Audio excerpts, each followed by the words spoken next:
Hello everyone, myself Vishant Agrawal. Today we are going to study this friction. All of you must be aware about friction, right? Generally used in our daily life. So let's study it today. What is friction actually? If we define it, we can say friction is a force which has a tendency to oppose the relative motion between two bodies. Can we say like this? Understand this thing. It opposes the relative motion between two surfaces, right? Two bodies or two surfaces. Generally, there is a misconception that friction only acts when the two bodies are moving, right? But this is not true. This is not true. Why? Because I'm giving an example. Let's observe it. Then we will conclude what is actual thing. Let's take a rough surface. This rough surface, we have kept a heavy block. Okay, this is a heavy block, right? This is rough surface. Okay. Now, on this heavy block, I'm applying an external force. Let this be external force.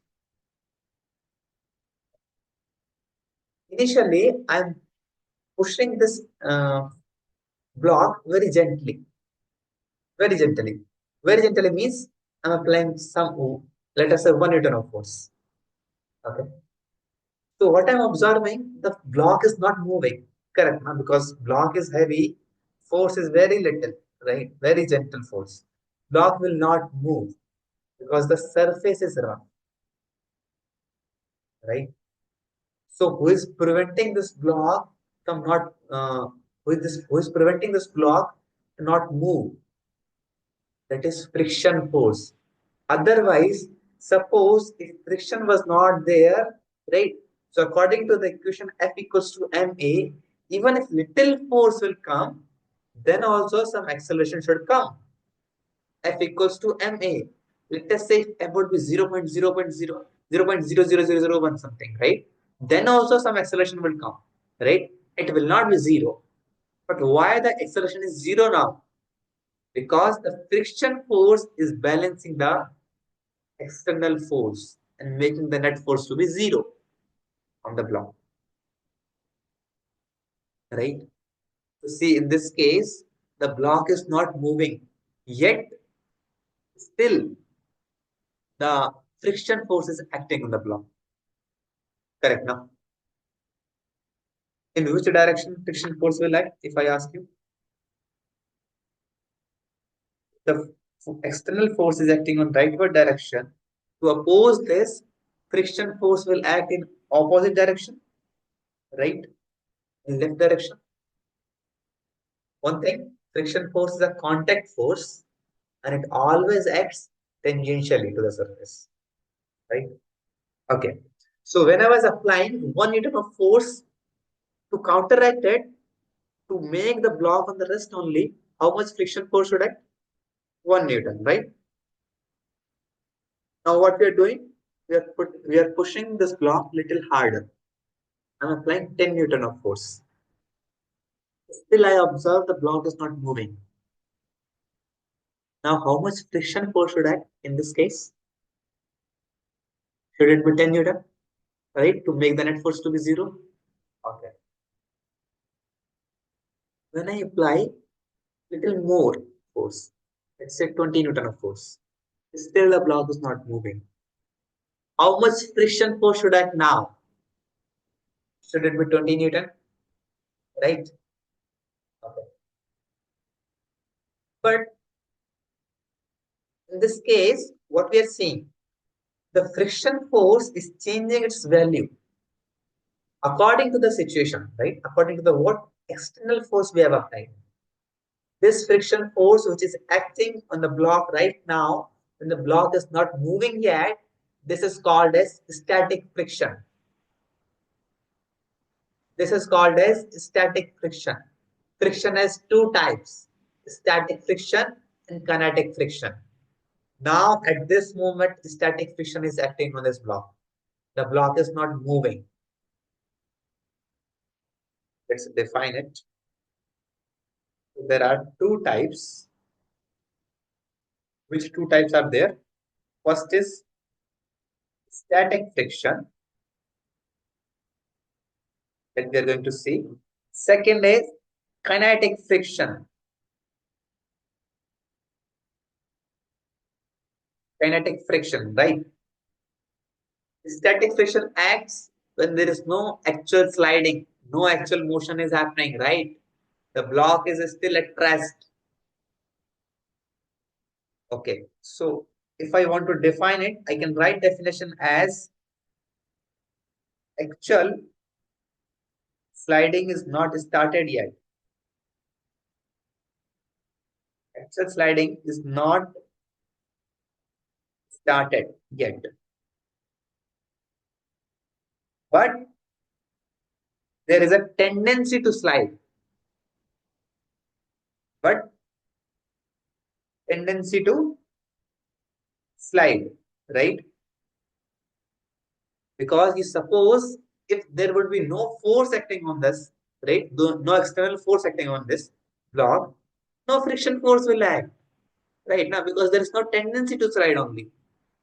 So static friction will only act when there is a tendency to slide, but the block is not sliding yet, right? For kinetic friction, we can say it will act only when the actual sliding is happening, when the actual motion is happening between the two surfaces. When actual sliding acts, when actual sliding happens.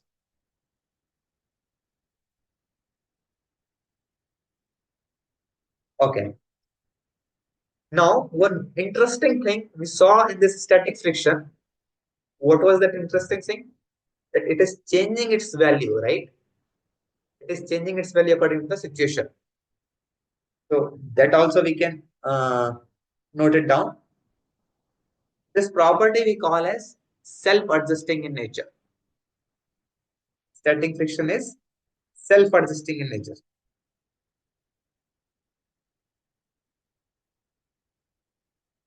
Self-adjusting in nature. Okay.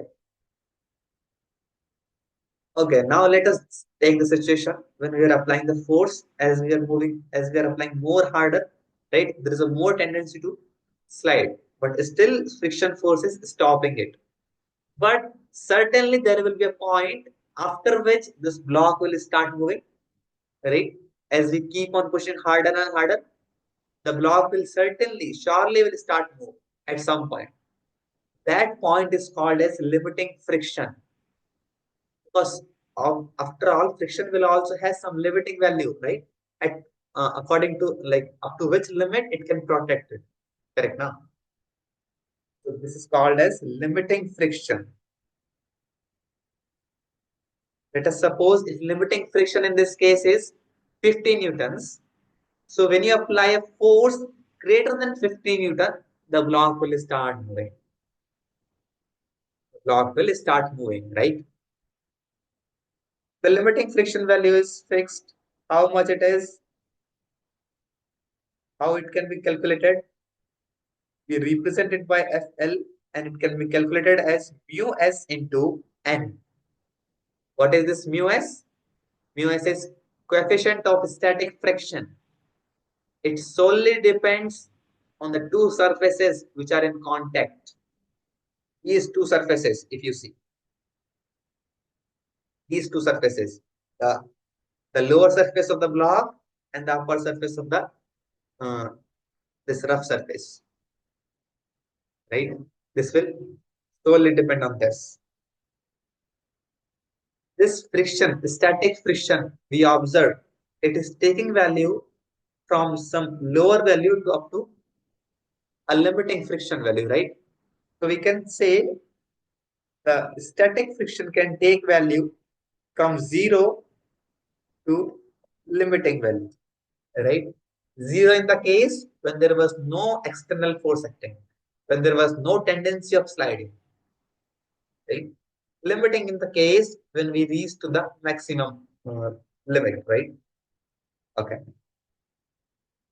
In the kinetic friction, this is not the case. The kinetic friction value is fixed. How much it is? The value of kinetic friction is mu k into n. Again, mu k is coefficient of kinetic friction and n is normal reaction between the two surfaces. This is normal reaction which is acting here, right? In most of the cases, generally mu s and mu k are not equal. That we are going to see also. That's okay. What next? Let's make a graph between the external applied force and the friction force. This graph is very interesting. We see it. I'm making a graph between external force versus friction force. Let external force on x-axis,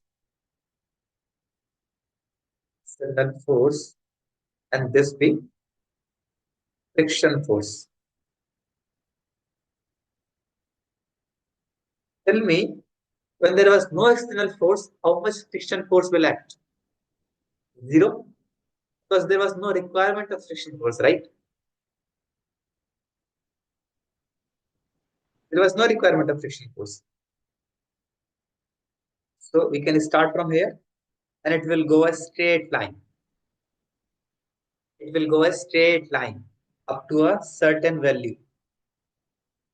Can anyone say how much will be this angle? How much will be this angle? Interesting question. Will this angle be okay? Before revealing this angle, I will ask one question. Uh, let's observe this observation only. If I'm applying 10 Newton of external force, right? How much friction force was acting? 10 Newton. When I was applying 20 Newton of force, how much friction force was acting? 20 Newton, right? Up to up to the value when it reaches a limiting friction value, right? The friction force and the external forces are equal.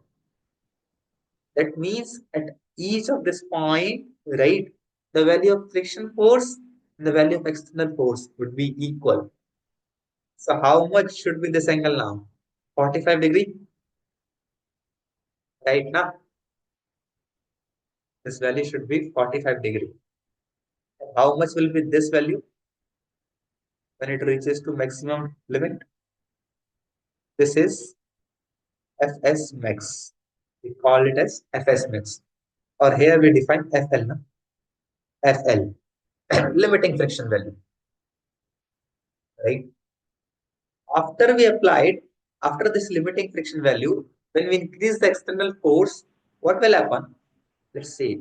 The graph goes something like this. Comes down and it goes straight. It comes slightly down and it goes straight. Why? Because this is the value of kinetic friction. The kinetic friction is always slightly less than the limiting friction value. Okay. I hope you understood this thing. Okay, let's conclude here. We'll continue in next class. Everyone, bye bye.